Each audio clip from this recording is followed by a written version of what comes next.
AFCRDTV, Luke Massingham joins us from his holiday in Cyprus, and manager Chris Nunn is also here with us. Luke, starting with you, you've obviously signed forms ahead of the new season. Just how pleased are you to be staying on at the club? I'm absolutely delighted. It was, after a chat with Chris, it was something I couldn't turn down. The vision we've got, speaking with the directors, the chairman, Chris, even the lads that I know will be staying on, we're all in it together.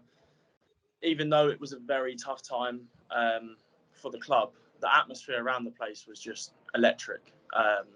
Fans carrying us through games. We didn't look like we was a team that was getting relegated towards the end of the season. And that was just a testament to the fans, the club itself, and also the players. So I'm absolutely buzzing. Couldn't say no, and can't wait to get going, really.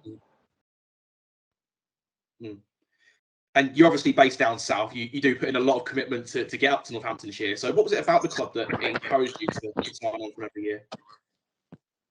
I think it's just the community feel. From the minute Chris called me, and the minute I walked through the first door, you got Teresa laying out the kit. She's telling me what socks I'm going to be wearing.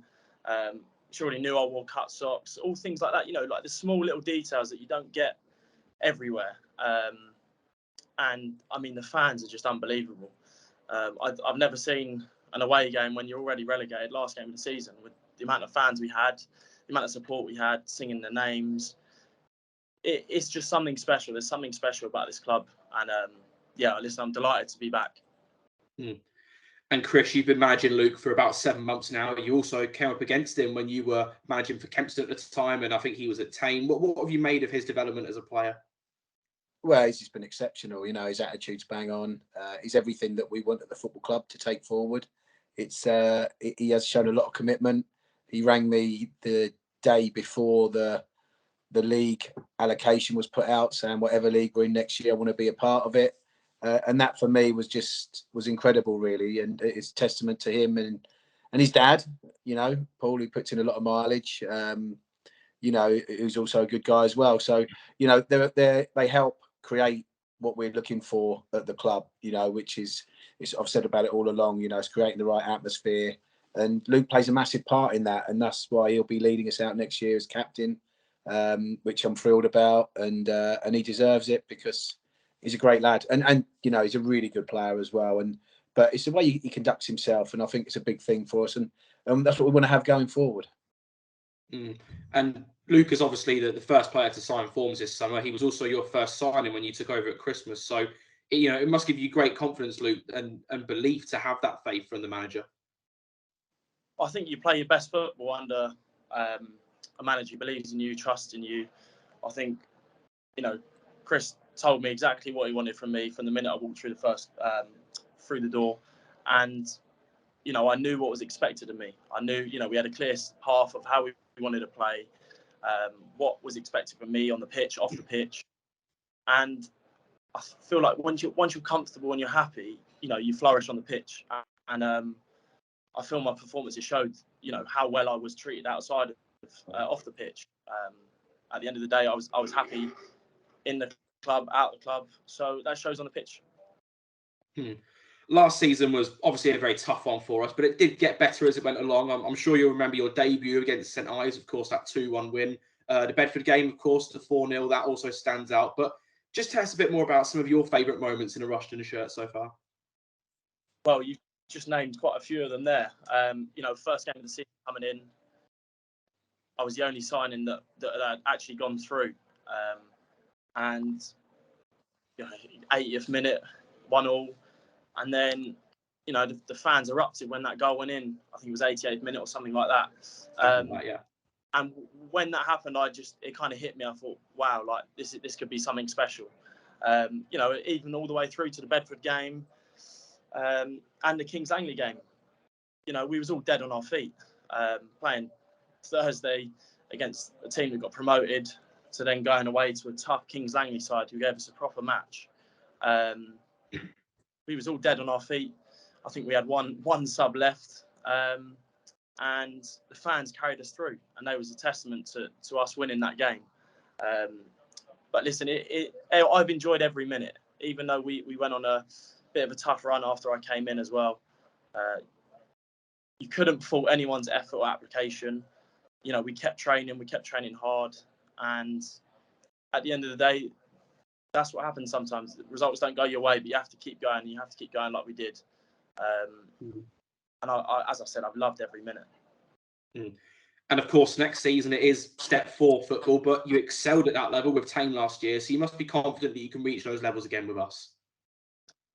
Yeah, listen, I think next season going to be very tough. Some of the teams, and some of the signings that have been made from other teams, everyone's talking about these things, but we can't worry about others. We have to worry about ourselves.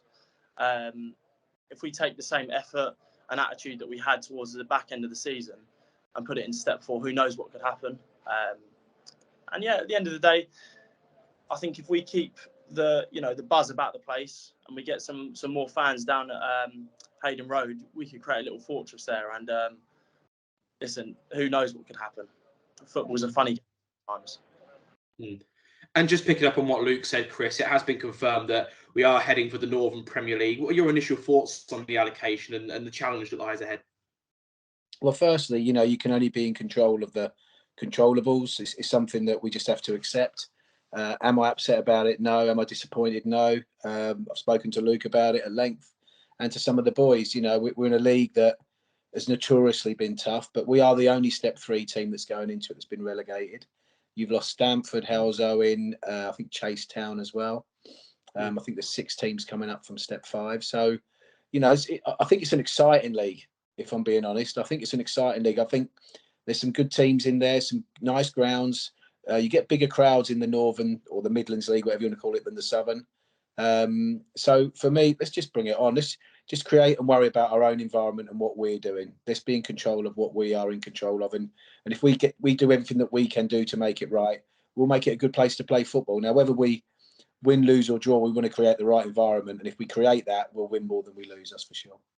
And the pre-season schedule has also been announced. Plenty of good games and local derbies in there as well. What are you hoping to achieve over the course of July and that first part of August before we reach the 12th? Well, we didn't have the luxury of having a pre-season when I came in, and it takes a while just to get the right sort of pieces in the right place. And I believe we did that. And it's knowing as well, more about the players in terms of what you've got, and also they know more about what we're looking for. So pre-season itself, I do find it nice and relaxed. We're not going to be screaming and shouting and doing long runs. It's get the balls out. Let's play football. Let's do what we're here to do. I do believe it's up to the players to get fit. I don't think it's our responsibility for that. And if the players come in fit, then obviously they've got more chance of playing. So there's some tough games, some good games. I think we've tried to make some games a bit more realistic. I look at games like Histon away, Wellingborough away, Cooknoe away. They're going to be really hard games, because they're going to want to really, really beat us. So, as with Kempston. So it's Real Bedford. I mean, it's a really good, in my opinion, preparation for what we're going into. And just a final word with regards to the supporters. Luke mentioned it earlier, and I'm sure you'll agree, Chris. There is a real connection building at the moment, and that can only bode well going into next season. Oh, listen, I can't speak highly enough of the supporters and the support. Not just the team has had, but I've had personally as well. Been absolutely incredible, and it's the one thing I think, Joseph, going back to the very first interview, we wanted that connection because we know with the supporters and the support of the supporters. I don't know if I can say supporters again one more time. If we all work together, the old cliche, if we're all rowing in the right way, we'll go in the right direction. So for me, I've got no doubt at all. You find out more about supporters when things are tough. And that's the only thing I can say about the Rushden supporters. It was tough last year. And you know what? They backed us for every single game of every single minute. And that, for me, they weren't just there when we were winning. They were there when we were on the floor. And for me, I find that quite incredible at non-league football. And in fact, I think at the end, our numbers were going up on home games. I think we got our biggest game, the sort of 3 games running.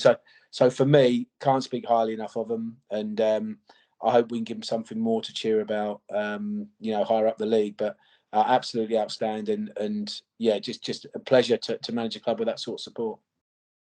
Well, guys, thanks for your time, especially yourself, Luke. Of course, you are away on holiday at the moment, so we really do appreciate it. And we'll see you again when pre-season comes around.